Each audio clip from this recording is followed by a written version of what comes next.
All right, Larry Krueger here from Levi's Stadium after 49ers training camp practice number 9 with the good and the bad. Now, overall, I don't know if I would call this really bad, but it was kind of just a low-energy day down here in Santa Clara.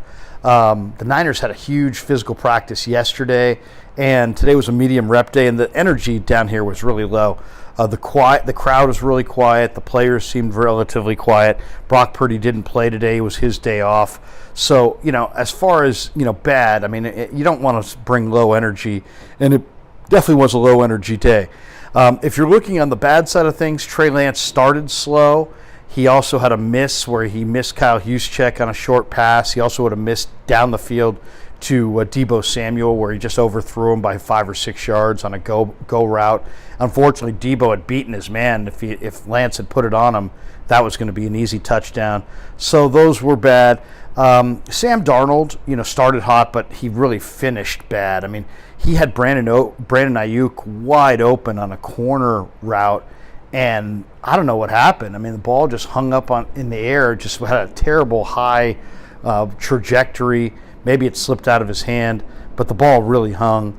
And then also Darnold struggled throwing behind Jawan Jennings on another one where Jennings had beaten his man. It was kind of an in-cutter, and he had Jennings wide open, and he just threw it behind him. Didn't give Jennings a chance at the ball. That was pretty much the only bad stuff for the day. The rest, there was a lot of good things that happened today, and let's go through it. It started in the one-on-one drills. To me, Taco Charlton is really impressive in the one-on-ones. I mean, he's just beating everybody that he goes against, and he's beating them routinely. He's got a nasty spin move. Charlton is flying off the football and looks incredibly confident. Now, this could be a great development for the 49ers. They badly need defensive end help, and Charlton is in the right place at the right time with the right coach. So he looked good. He had a couple reps where he just won decisively in the one-on-ones. Drake Jackson's looking nice in the one-on-ones. He had a couple of nice reps. Spencer Wagee had a couple nice reps in the one-on-ones. And Wagee just keeps coming on, keeps playing good football, and that's great to see. On another negative note, as far as more bad, Brandon Allen had a deep ball to Danny Gray, and it just totally hung up in the air and was an incompletion. That was a poorly thrown ball.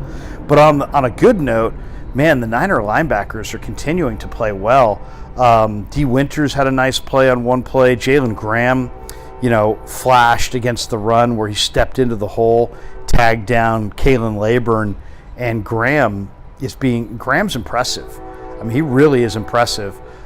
He's standing out on the field, just a 7th-round draft choice, and they have him playing all 3 linebacker spots, including the Mike linebacker spot. So, to me, the way Jalen Graham is playing is impressive. Also good today, Kerry Hyder had a sack of Trey Lance.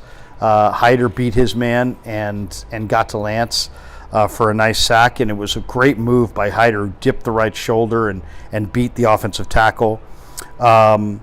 Sam Darnold had a laser 18-yard pass to Danny Gray. That was one of Darnold's best throws of the day. Danny Gray is getting in the mix on a regular basis. That's great to see. And then, the Brandon Allen deep ball to Willie Snead was one of the best throws of the camp so far. 35-yard strike on the far sideline to Willie Snead. And Brandon Allen timed it perfectly. I will say this, he really had to step into it to get it 35 yards down the field. There were 2 DBs on the play. They both collided, and Snead came down with it and was off to the races. So that was a great play by Brandon Allen. I guess you could look at it both ways. It was a great completion, but he also had to step up and put everything he had into it to get it 35 yards down the field. The Niner corners are really playing well. Samuel Womack, Deshaun Jameson, Charvarius Ward, Demo Lenore, all these guys are really looking good. Mooney Ward had a really nice PBU on a ball that was intended for George Kittle from Trey Lance. A couple plays later, Demo Lenore made an aggressive tackle on a screen pass from Lance to Brandon Ayuk, and he just came firing into the flat, tagged down Ayuk. I thought the best throw of the day from Trey Lance was just an unbelievable laser that he put on Brandon Ayuk on a slant Ayuk was on the left side of the formation, and Lance just absolutely with confidence stepped up and delivered just an absolute bullet that cut through the air and right into Ayuk's hands. I thought that was, in some ways, the most impressive throw of the day. Deshaun Jameson is really playing well, and I mentioned how the Niner corners are all playing well, and it's really true. They're all playing at a really high level. Jameson had a near interception on a ball from Brandon Allen that was intended for Ronnie Bell. And just a great break by Jameson. And if you watch Jameson, that's really what stands out about him. He breaks on the ball incredibly well. And everybody's noticing, on both sides of the ball, how well he's playing. Tayshaun Gibson had a nice PBU on a deep ball from Sam Darnold to Brandon Ayuk that kind of hung in the air, and Gibson came out of nowhere and threw it and had a pass breakup on that play. And then, of course, the play of the day. At the end of practice, in the move the ball period, you had Trey Lance going deep down the far sideline to Willie Snead. Willie Snead was being blanketed by Samuel Womack. Womack was all over him. I was putting it down as either an interception or an incompletion because Womack's coverage was absolutely, he was draped all over Willie Snead.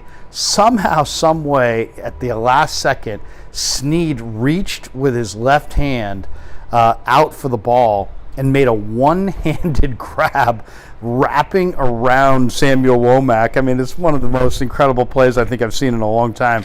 Phenomenal play there by Snead. Now, after practice, we had a chance to talk to Jake Brendel and Jair Brown. And Jake Brendel, once again, talking up Ty Davis-Price. He said it's night and day between last year to this year as far as how good Ty Davis-Price is looking as a running back. And he also had some incredible complimentary things to say about Javon Hargrave. And then we also had a first chance to talk to Jair Brown.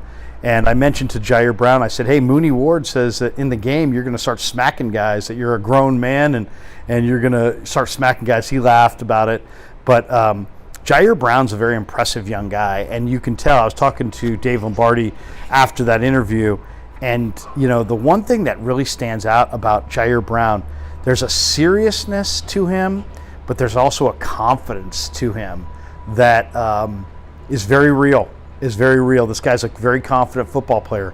He's serious as a heart attack on the football field. He plays for keeps. He's going to be a factor against both the run and the pass. But there's also a confidence that you just don't see that much from rookies. And then I asked him about, hey, you played in the Big Ten with some great receivers. What do you think of Ayuk and Debo? And he just was like, wow. I mean, these guys. He's like, Debo after the catch, Ayuk's route running. He kind of called those guys out for how incredible they have been and how much they've impressed him in the early going. So a great day here in Santa Clara. Thanks to Pig and a Pickle for being the title sponsor of the Krug Show. That's the good and bad. And as you can see, it's mostly good here on day 9.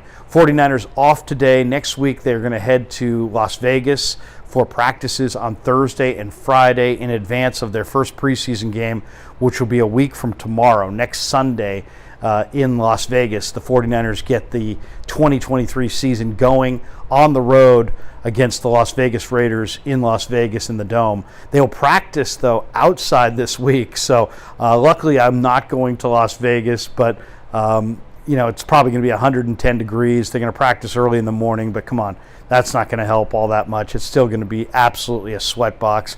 And I get the feeling the Niners are really looking forward to, hitting somebody they don't know, going up against a different team. Should be very enlightening to see, what comes of those 2 practices and that first preseason game against the Raiders. All right, that does it for our good and bad from training camp practice number 9. Once again, thanks to Pig and a Pickle for being the title sponsor of the Krug Show, and thanks to all you guys for supporting the Krug Show on YouTube.